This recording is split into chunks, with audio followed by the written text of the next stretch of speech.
Tesla earnings, and we're up 7%. What is going on at this point? I don't know. Okay. Everyone and their mom thought Tesla earnings meant, well, gong show, EPS declined massively so year over year. Tesla's a busted growth story. Gordon Johnson came out of the woodwork, of course, for that line yesterday, only to go back in his cave. But of course, at the end of the day, Tesla doesn't do what any of us are ever going to expect. What does it do? Obviously, the stock market's up today. Trump and the tariff conversation with China is a little bit softening. Jay Powell. But Tesla's up. Despite everyone's best wishes against Tesla. And by the way, I'm seeing a lot of negativity around Tesla with Wall Street. They seem to think this is over. But here's why I'm excited for Tesla for this year. And this is a crucial year. The last few years have been stepping stones for Tesla to get to where they are today. In the next few months, we're going to have unsupervised full self-driving launching. In fact, today we got news in Austin and LA, employees have been using the app to do picking up rides and stuff like that to pilot and to beta test this already. Paid and supervised for now, not unsupervised. That's launching. Unsupervised is launching in June in Austin, 10 or 20 cars. On top of that, we have the two new affordable models, stripped down is kind of the leading consensus at the moment of the Model 3 and Y, lower cost to drive volume. And then AGI and AI cannot be understated. You know, most of my time today outside of looking at Tesla, when we talk about Tesla, is on AGI and AI. I think the progress that we're seeing across the board in AI just continues to excite me with the robotics side of Tesla still to come. The Tesla bot, remember, the Tesla bot seems like a pie in the sky thing, but I am growing ever more confident every single day that this portion of Tesla's business will be the biggest in the next 5 years.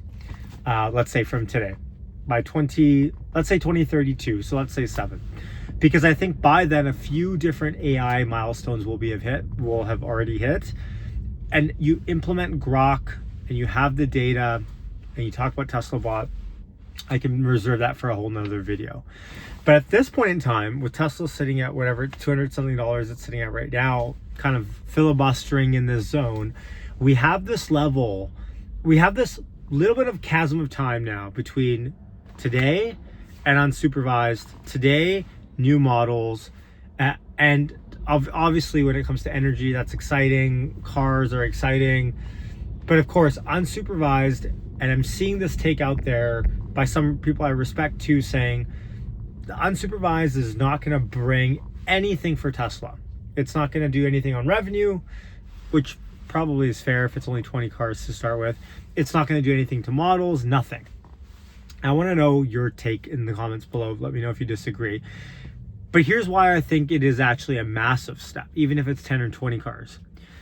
One thing it does is it makes all of the Wall Street analysts that have to put their pen to paper to actually sit down and, for the first time, for the vast majority of these analysts, come up with some sort of revenue model for robotaxi.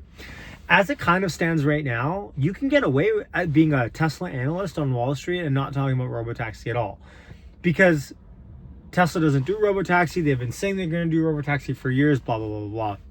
But as soon as Tesla launches even one car with a rev share and Tesla starts making some income off of this, it's going to be tiny to start. Don't get me wrong. I'm not saying it's going to be this massive thing.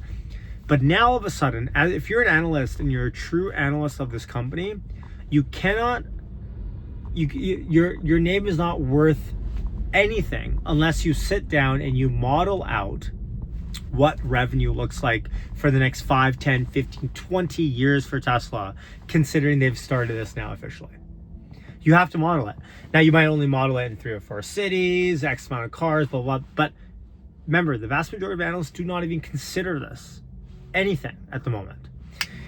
And on top of this, remember, the main argument with robotaxis is this: if you price it as competitive as an Uber, given the choice, consumers will choose robotaxi.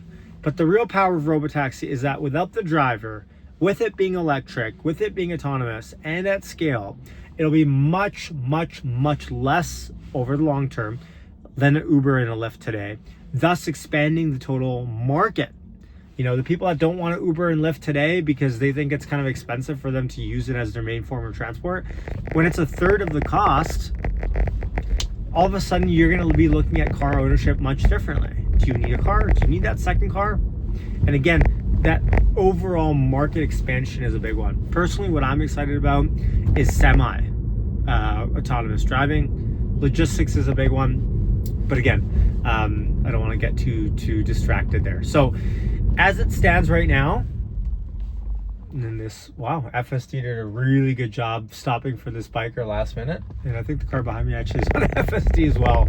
There's a crosswalk there. This biker just completely came up right to the corner of it, even though it's not a bike crosswalk. He's using it as a pedestrian. Anyways, so I'm excited, but it's put up or shut up time for Tesla this year.